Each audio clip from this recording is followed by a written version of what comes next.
वैसे तो लोगों के सामने कई तरह की परेशानियां हैं जिससे वे जूझते रहते हैं, लेकिन एक परेशानी ऐसी है जिससे बहुत सारे लोग एक साथ जूझ रहे हैं।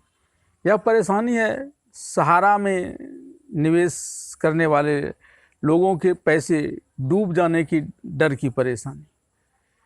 लोगों ने एक एक पैसा जोड़कर सहारा में जमा किया इस उम्मीद से कि उनके पैसे वापस मिलेंगे, लेकिन अब कई वर्षों से सहारा में जो उनके पैसे जमा हुए थे वे सूद तो छोड़ दीजिए, मूर के मिलने की भी संभावना दूर दूर तक दिखाई नहीं पड़ती है।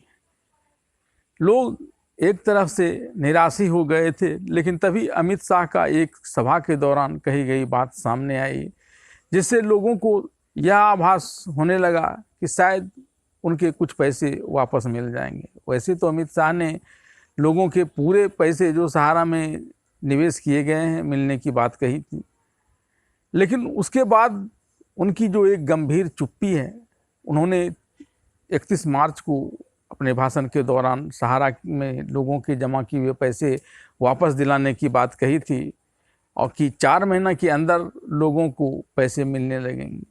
लेकिन नेता है ना, कुछ न कुछ पेज तो छोड़ ही जाते हैं, और एक बड़ा पेज उसमें से यह था कि केंद्रीय सहकारिता समिति से वो वेरीफाई होना चाहिए और तभी लोगों के पैसे मिलेंगे।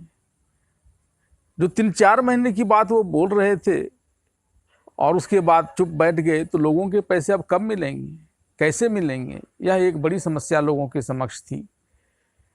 लेकिन निदान कुछ भी नहीं था।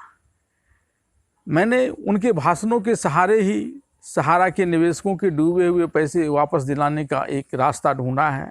यह रास्ता किस हद तक सही है यह फिलहाल नहीं कहा जा सकता जब तक लोगों के पैसे नहीं मिल जाते हैं, लेकिन यह तरीका कम से कम लोगों को अमित शाह तक जरूर पहुंचा देगा। उसके जो केंद्रीय सहकारिता विभाग है जिसके वे मंत्री हैं वहां तक जरूर पहुंचा जाएगा। उनके भाषणों को अगर में उन्होंने जो बात कही थी वह यह बात कही थी कि केंद्रीय सहकारिता समिति से वो सत्यापित होना चाहिए। तो सबसे पहले ज़रूरी है कि केंद्रीय सहकारिता विभाग के पास आपके जो आवेदन है वो पहुँचें।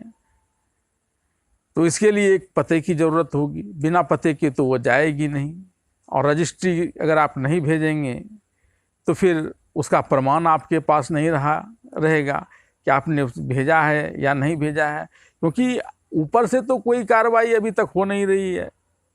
अमित शाह के बोले हुए 31 मार्च से जोड़ दीजिए अप्रैल और ये मई का जो इतना दिन गया, लेकिन कुछ हुआ नहीं।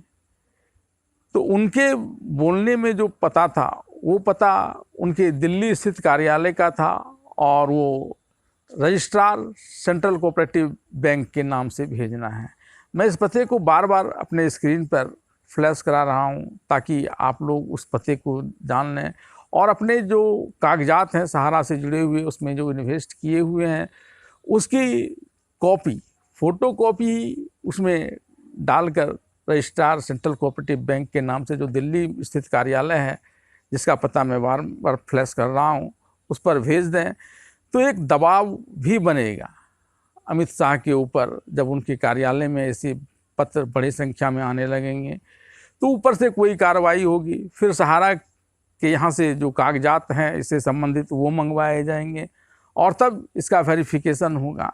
हालांकि इस बीच कई लोगों से पैसे भी ऐंठ रहे हैं, उन्हें कहीं भेजना तो नहीं होता है, लेकिन लोगों से पैसे ऐंठने के लिए अच्छी खासी रकम ऐंठ लेती हैं, और लोग भी इस डर से कि पता नहीं ये पैसे फंसे हुए हैं, वो अगर किसी तरह से मिल जाता है तो अगर 100 रुपये में से 20-30 रुपये दे भी देते हैं तो भी 70 रुपया तो वापस आ ही जाता है। तो कई लोग इस प्रकार से भी इसमें कमाई कर रहे हैं, उससे भी बचने की ज़रूरत पड़ेगी, और इस पते पर भेजने पर अमित शाह पर दबाव भी पड़ेगा।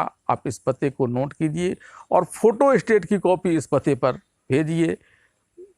ज़्यादातर उम्मीद है कि इस पर आपके जो पैसे इन्वेस्ट किए गए हैं सहारा में वो वापस मिल सकेंगे।